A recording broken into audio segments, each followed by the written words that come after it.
నమస్తే, welcome to Telugu రాజ్యం. ప్రస్తుతం మనతో పాటున్నారు ప్రముఖ అనలిస్ట్ కేఎస్ ప్రసాద్ గారు. నమస్కారం సార్. నమస్తే అండి.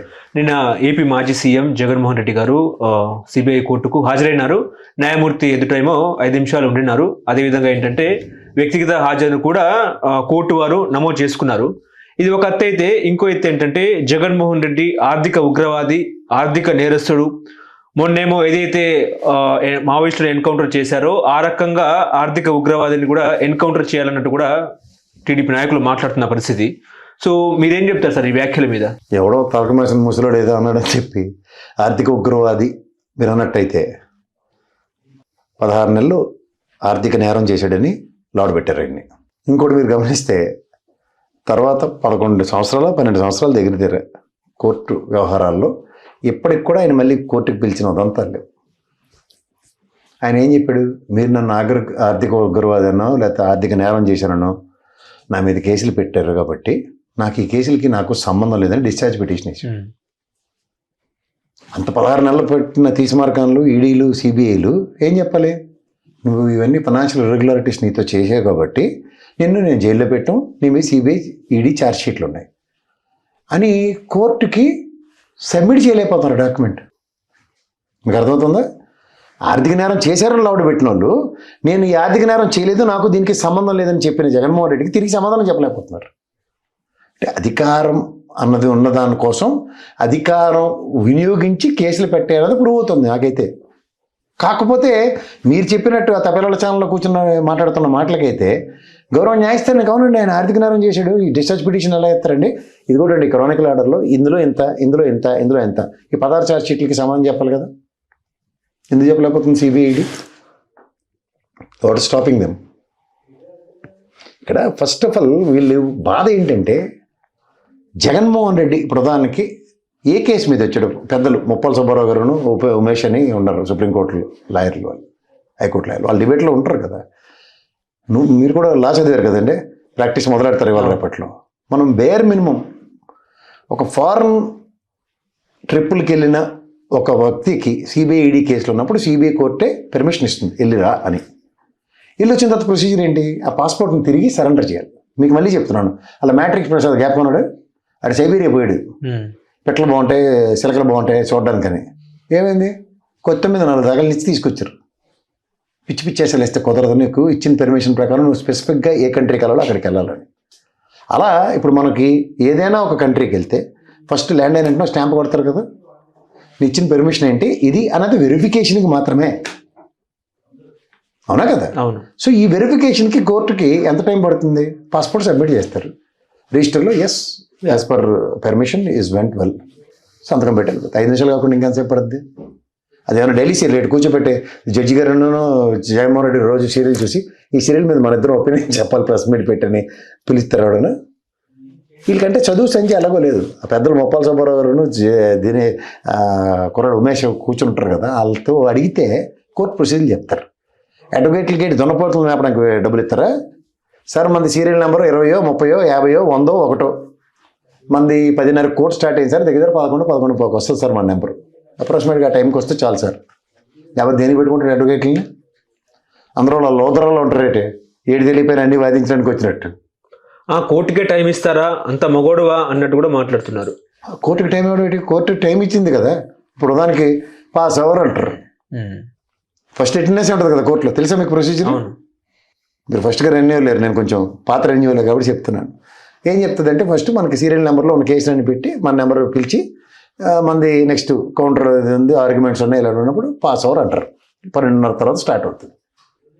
పాస్ అవర్కి అటెండెన్స్కి పెద్ద ప్రాబ్లం ఉండదు. పాస్ అవర్ తీసుకున్నాం అనుకో అయిపోయింది. యూనివర్సల్ నిలబడి client is on the way sir, traffic jam అయింది, లేకపోతే ఏదో కారణాలు చెప్పుకొని 100 వయసులు బట్టి కోర్టు ఇస్తాం, మీరు ఎవడరాడు మధ్యలో పాస్ అవర్ పెట్టండి అంటారు. సో ఇక్కడ పాస్ అవర్ కూడా కాదు, it is a verification. First of all ఏంటంటే నాంపల్లో సిబిఐ కోర్టు ఉంటుంది దగ్గర, ఆ దూరంలో నాంపల్ రెగ్యులర్ కోర్టు ఉంటుంది, అవునా కదా? అవును. అంచేత ప్రతిదానికి ఒకటే మంత్రం అంటే ఎలాగవుద్ది? సిబిఐ కోర్టుకి వెళ్ళారంటే నాంపల్ కోర్టుకి వెళ్ళారు, వీళ్ళే జడ్జిమెంట్లు ఇచ్చేస్తుంటే అసలు ఆయన డిశ్చార్జ్ పిటిషన్ మీద వెళ్ళలే. బాబు నువ్వు విదేశీ పర్యటనలు వచ్చాయి, 3 పర్యటనల తర్వాత ఇప్పుడు పాస్పోర్ట్ తీసుకొచ్చి చూపించాలి, దానికి దీనికి సంబంధం ఏంటి? దాన్ని కలిపి మాట్లాడేస్తుంటే ఏమైనా అర్థం ఉంటుంది దేనికైనా?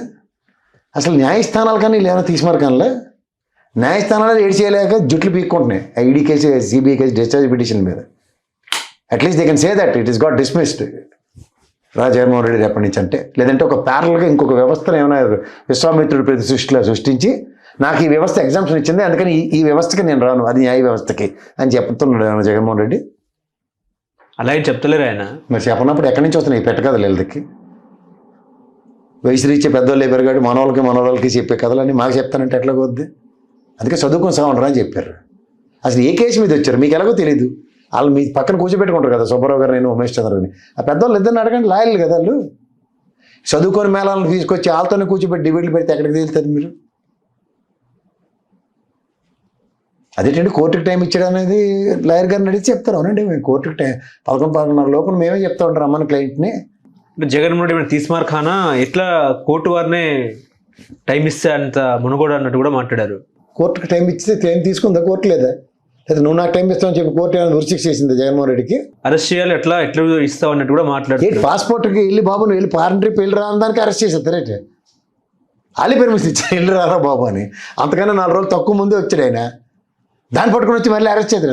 సార్ శుభ సందర్భం ఉందా? అంటే నిన్న కోర్టు వారే తన హాజరు నమోదు చేసేసి సార్ ఆ కేసు ఏంటంటే సార్ మీకు మీద ఒకటి గుర్తుంచుకోండి. ఒకటికి హత్యా నేరం ఆరోపించబడుతుంది, ఇంకోటి ఏంటి దొంగతనం. ఇప్పుడు దత్తగిరి గడ ఉన్నాడు, ఆ పనికిమాల ఏదో మీద ఏమైనా పెట్టారు, ఆ వంట చేసుకునే ఏదో మీదను. బ్రూటల్ మర్డరు, దొంగతనం ఒకటే చేసాడు అనుకో. 45 లక్షలు దత్తగిరి గడి దగ్గర రికవర్ అయింది కాబట్టి ఈ అదవై చేశాడు. దొంగతనం కేసు సంబంధం లేదని ఆడ వంటోడికి పర్మిషన్ ఇచ్చింది అనుకోండి కోర్టు. అదేంటిది ఆడు నేను కలిపి చేసామంటే అది కుదరదు. రికవరీ ఎక్కడైంది? దత్తగిరి ఇంట్లో అయింది, అవును కదా? అవును. అంటే ఇంటి దానికి అలా మాట్లాడితే ఏమన్నా రైటా నాంగా? అదేంటది 2 కేసులను ఉరిశిక్ష చేసేయాలి కదా అని మాట్లాడితే ఏమైనా అర్థం ఉందా? 2 సార్లు 2 ఏమన్నా అలా ఉంటుంది. అది తెలివి తక్కువ వాళ్ళది. నచ్చితే వాళ్ళకి బుర్రకి జ్ఞానం లేదు, ససవుతాను. మెయిన్ బాధ ఏంటంటే జాకిలు పెట్టి లేపినా ఎవరికి ఎలివేషన్ రావట్లేదు. అతను ఏడకెళ్ళినా ఏ దేశం ఎగినా ఎందుకు కాలు ఎగినా పొగడరా నీ తల్లి భూమి భారతం అన్నట్టు తండోపతండాలుగా జనాలు పోగొతున్నారు. అది వీళ్ళు తట్టుకోలేకపోతున్నారు. అదంతా పేటీఎం బ్యాచ్ ఏపీ మనుషులు కడప మనుషులు తీసుకొచ్చారు అన్నట్టు కూడా మాట్లాడుతున్నారు. అంటే ఈ పెట్రోల్ బంక్ వాడికి తల తోకేట ఉండదు. రే మళ్ళీ మనం మాట్లాడే నువ్వు అంటే అన్నావు అంటావు. కానీ ఆ చంద్రబాబు గారు జైలు పెట్టినప్పుడు కొవ్వొత్తులు ర్యాలీ చేశారు కదరా ఓ 1,00,000 మంది దగ్గర. మిగిలిన సెటిలర్లు 1,00,000 మంది అన్నట్టు సెటిలర్లు. పోనీ మీ పార్టీ వాళ్ళు 1,00,000 మంది అక్కడ, మిగిలిన పార్టీ వాళ్ళు అరే రాష్ట్రం మొత్తం మీద అక్కడ ఉన్న ఇప్పుడు ఏర్పడిన మొత్తం 25 జిల్లాల నుంచి పోలేమని తట్టబొట్ట సర్దుకుని వచ్చి ఇక్కడే బతుకుతున్నారు అందరూ. ప్రాంతాలకు అతీతంగాను భారతదేశం రాజ్యాంగ ప్రకారం ఇచ్చిన స్వేచ్ఛ, ఎక్కడైనా బతకొచ్చు, ఎక్కడైనా ఇల్లు కట్టుకోవచ్చు అన్న దానికి ప్రభావితం తెలంగాణలో ఉన్నారు. తెలంగాణ వాళ్ళందరూ తెలుగుదేశం కానీ ఎవడని అనుకుంటారు. ఇంకోటి పొద్దున్న డిబేట్లో రేపు మున్సిపల్ ఎలక్షన్లో నిలబడమని ఊరు తట్టబొట్టు సర్ది వెళ్ళిపోయారు కదా పార్టీలు. అదే బాబు ఇప్పుడు నీ చుట్టపోళ్ళు ఎక్కడ ఊరి నుంచి వస్తారు, అమెరికా నుంచి వస్తారు. నువ్వు ఏది ప్రకాశం జిల్లా వాడివి, నువ్వు కారు వేసుకొచ్చి శంషాబాద్ ఎయిర్పోర్ట్లో రిసీవ్ చేసుకోవడానికి ఇదేంటిది 50 మంది వచ్చారు మీ చుట్టపోళ్ళు అంటే ఏమన్నా అర్థం ఉందా? అరే ఒక మనిషి ప్రజానాయకుడు రా, 5 ఏళ్ళు ముఖ్యమంత్రి చేసినాడు. వీళ్ళ బాధ ఏంటి? వాళ్ళు అప్పుడు నంద్యాలలో పాపం చంద్రబాబు గారిని అరెస్ట్ చేసినప్పుడు ఆ చిల్లకూరుపేటలో శ్రవణ్ గారు తప్ప ఎవడన్నా మనిషి కనబడ్డాడు అక్కడ దాకా? ఎవరు లేరు. మరి లేనప్పుడు ఆ బాధ ఎలాగుంటుంది? ఇదేంటి ఏడకెళ్ళినా ఎంతమంది జనాలు వస్తుండ్రు? అల్లరి చూడు. తాడేపల్లికి అయితే వచ్చారా, గన్నవరం ఎయిర్పోర్ట్కి వచ్చారా అని మేళం క్వశ్చన్. ఇవంతా కాదండి. అవినాష్ రెడ్డి గారిది వాయిదాలు ఉంటాయి. రేపు ఎప్పుడు ఉంది మళ్ళీ ఒకసారి వెళ్ళమనండి కెమెరాలు పెట్టుకుని.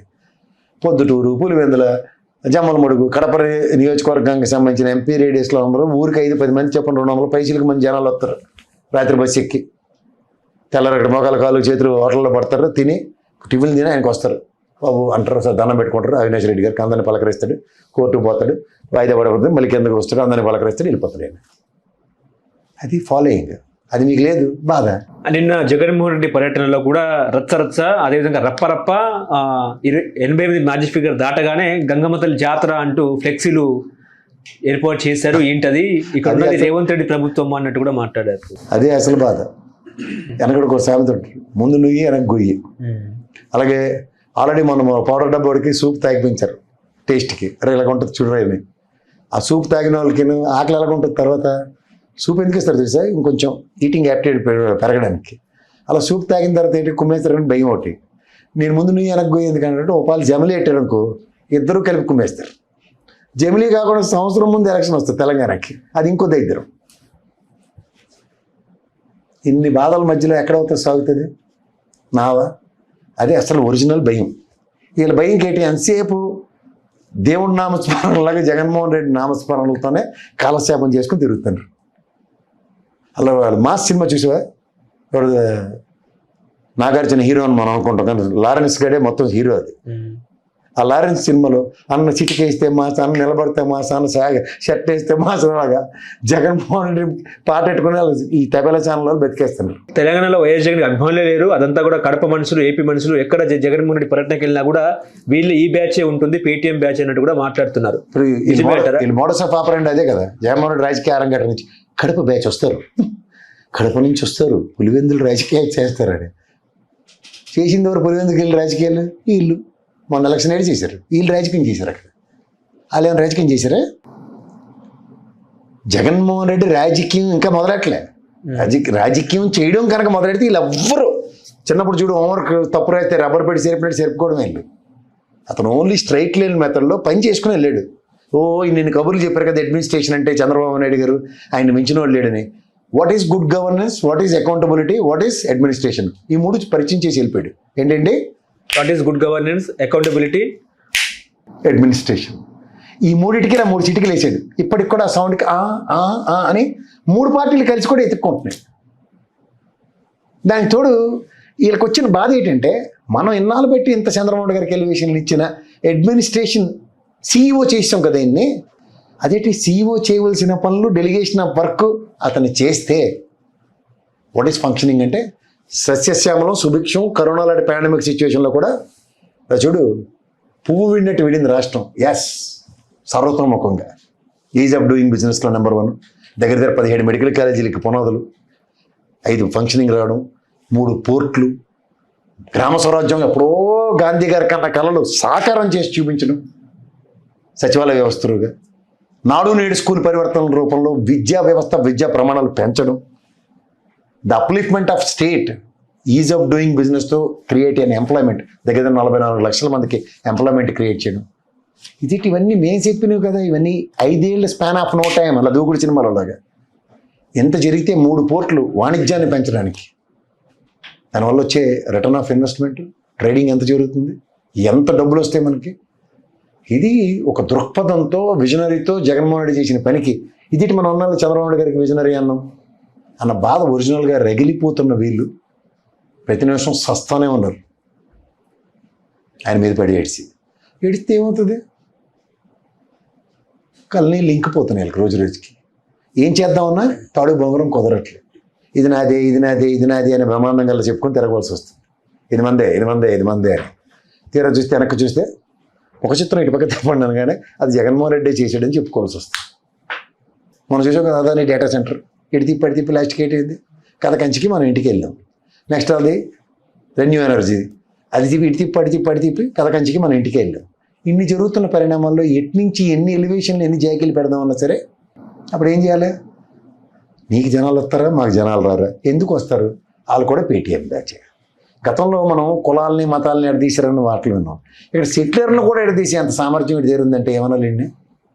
అసలు ఆంధ్రప్రదేశ్ రాజకీయాలతో సంబంధం లేకుండా సెటిలర్లు ఇక్కడ ఏదో రామకృష్ణ అని బతుకుతున్నారు అనుకోవాలి. ఇక్కడ గతంలో కేసీఆర్ గారైనా ఇప్పుడు రేవంత్ రెడ్డి గారైనా వాళ్ళని ఇబ్బంది పెట్టట్లే కదా సెటిలర్లను. కానీ ఈ బుర్రతక్కువ వేదలు చేస్తున్న పనికి వాళ్ళకి లేనిపోయిన డిస్క్రిమినేషనే కదా. ఇప్పుడు అల్ల లక్షల్లో తెలుగు వాళ్ళు, తెలుగుదేశం వాళ్ళు, మిగిలినంతా వైఎస్ఆర్సీపీ వాళ్ళన్న ఎలివేషన్కి ఇస్తున్నారా? అసలు ఏదైనా ర్యాలీయా? ఇప్పుడు అతను ఏమైనా ర్యాలీ పెట్టుకుంటానని నేను చెప్పలే కదా. ఏం లేదు, అసలు పర్మిషన్ కూడా ఏం అడగలేదు కదా. ప్రొడక్షన్ గౌరవ రేవంత్ రెడ్డి గారి గవర్నమెంట్, కాంగ్రెస్ గవర్నమెంట్ తెలంగాణలో ఇచ్చింది. ఒక మాజీ సీఎం కాబట్టి, జెడ్+ కేటగిరీ ఉన్న వ్యక్తి కాబట్టి ఇచ్చింది. వీళ్ళు కాలుగాలిని పిల్లలు తిరుగుతున్నారు కదా, ఊరికే హెలికాప్టర్లు వేసుకుని, స్పెషల్ ఫ్లైట్లు వేసుకుని 70-80 ట్రిపుల్ పైసీలకి ఆంధ్రప్రదేశ్ నుంచి ఎక్కడి నుంచి ఆంధ్రప్రదేశ్కి, ఆంధ్రప్రదేశ్ నుంచి ఇక్కడికి అదే పనిగా తిరుగుతున్నారు కదా. పవన్ కళ్యాణ్ గారు కానీ, చంద్రబాబు నాయుడు గారు కానీ, లోకేష్ కానీ. ఏ రోజైనా ఎంతమంది జనాలు వచ్చారు ఎక్కడైనా? లేదు. ఎందుకు రావట్లే? ఎప్పుడు వెళ్ళినా జగన్మోహన్ రెడ్డికి జనాలు వస్తున్నారా లేదా? గన్నవరం పోటీ దగ్గర కలకలలే కదా. వెళ్తున్నప్పుడు కలకల్లాడుతుంది, వెళ్తున్నప్పుడు కలకల్లాడుతుంది. ఎక్కడ హెలికాప్టర్ దిగినా జనాలు కలకల్లాడుతున్నారు. వీళ్ళకి ఎందుకు కట్టలేదు? ఖాళీ జనాలకి చేతులు ఊపుకొని దండాలు ఎట్టుకొని తిరుగుతుంటారు కదా. బాధేనా కదా? ఏం చేత? జననాయకుడు కాబట్టి, జనాల్లోంచి ఆవిష్కరించబడిన నాయకుడు కాబట్టి వీళ్ళు వాళ్ళంతా వీరి మా నాన్నగారు వల్ల నేను, మీ ఇద్దరు నాన్నగారు కొడుకు వల్ల నేను అనుకునే పవన్ కళ్యాణ్కి ఎక్కడి నుంచి వస్తారు? పవన్ కళ్యాణ్ అంటే పాపం ఏదో సినిమా యాక్టర్ కాబట్టి వస్తుంటారు జనాలు. మిగిలిన వాళ్ళంతా బీరి బిర్యానీలో కాశపడి వస్తున్నారని చెప్పేసి ఒకవైపు మాట్లాడుతున్నారు కదా. దేనికి కాసిపడి వస్తారు? కోర్టులో ఏమన్నా, కోర్టు దగ్గర ఏమైనా అన్నం పెట్టారా ఎవరికైనా? లేదా ఇక్కడ ఎయిర్పోర్ట్లో దిగ్గానే అందరికి పులి ఎయిర్పోర్ట్లో ఎవరైనా తింటూ కనబడ్డారా? అక్కడికి ఏమైనా వెళ్తే కూడా రే ఇక్కడ ఎందుకు కెమెరా పెట్టారు జనాలు, వాళ్ళ పక్కన చూడు ఖాళీగా ఉన్న దగ్గర పెట్టి కెమెరా, అదే నీకు కడుపు చల్లారుతుందని చెప్తున్నారు. ఇంకా అంతకన్నా కామెడీ ఇంకేంటి ఉంటుంది? అయినా సిగ్గుపడట్లేదు వాళ్ళు.